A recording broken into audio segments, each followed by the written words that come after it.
Alright, these were the 2023 roller coasters and what happened in the theme park industry this year. Let's start off with Top Thrill 2. Top Thrill 2 was something that we did not expect. They announced in September 2022 that it was closing, but it wasn't actually closing. So then they redid it. Now Zamperla's doing it. They went behind Intamin. All this crazy stuff. And then they did all this other stuff with it, and then it has a 500-foot spike. Something like that. Like, did we ask for that? Not really, but it happened. Alright, next up, we have Fire in the Hole coming to Silver Dollar City. The new upgraded version. This was redone. It used to be a little ride that was made in 1972. It was the oldest attraction there, but RMC's redoing it now. So they're just gonna redo the whole thing. It's gonna have a splashdown. It's still gonna be the same ride, but hopefully they can do some stuff with the audio with it, because the audio, there was no talking really. It was kind of just, you were just sitting there and you're like, okay, is anything happening? And it just dropped. So this will be one of the coolest things to come to Silver Dollar City and later. So this is cool to look forward to. Alright, our next thing with the theme park was that also I didn't see this one coming, but RMC and Larson merged. So there's RMC making these roller coasters, and then there's Larson making these super loops. Yay. So I don't know about it. So that's crazy. And then there was the Fury Crack. Nobody saw this coming. It was not really announced. It kind of just happened. There was a video. We were actually there the night of it. So that was pretty crazy. That was crazy that happened when we were there. Because I was headed out to the parking lot with my mom, and we were getting stuff, clothes. I was about to go ride it. And then I saw a video the next morning when I woke up. And I was like, what? Like, huh? And then, alright, and then we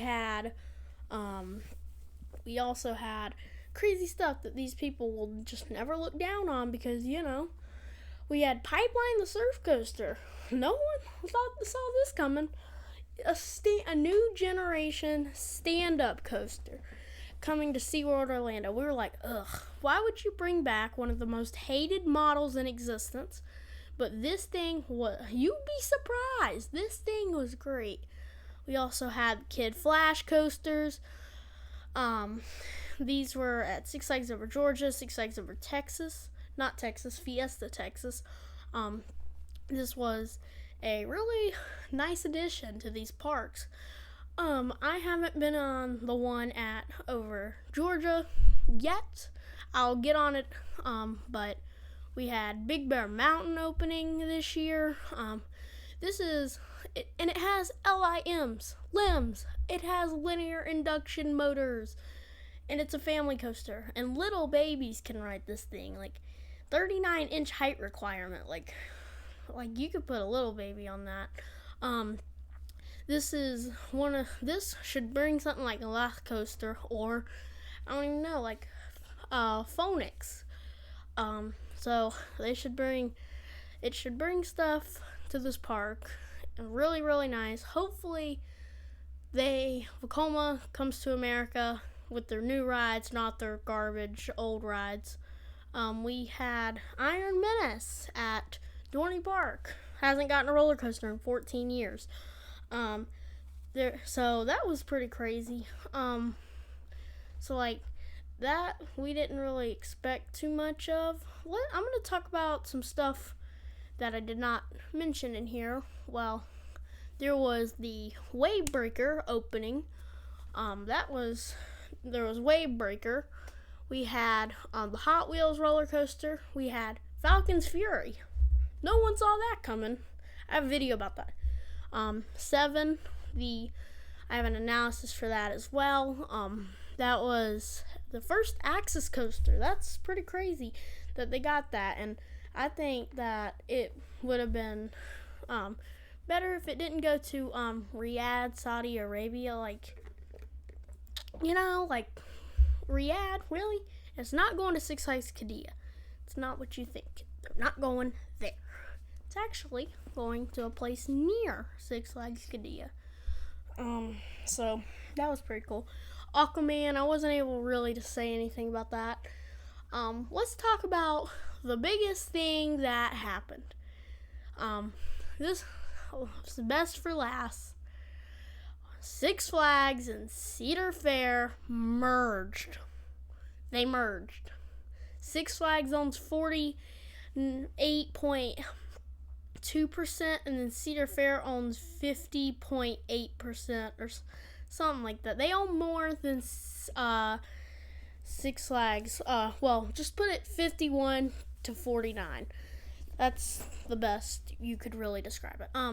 So the names will be different.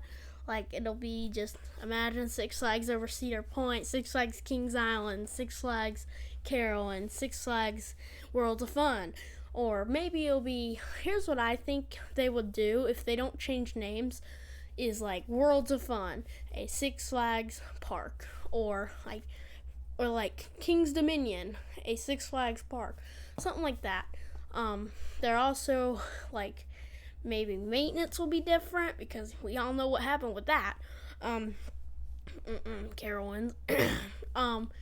We also have we had a lot of Cedar Fair does they're more cautious and they pick certain amount of parks one year and then they focus on other parks the next year. But Six Flags is quantity over quality because they do they'll do trying to add some probably a flat ride to every park every year, and they also go with prototypes. Cedar Fair doesn't really, so more RMCs you could get RMC, Intamins maybe even Intamin, Mock. I know Cedar Fair was working with Mock for Carowinds. There was maybe more B&Ms at the Six Flags parks. But that's just what I wanted to say about 2023 recap in the roller coaster amusement industry that I can remember off the top of my head. Alright, see you guys in the next video. More to see here from Coaster Stuff. Goodbye.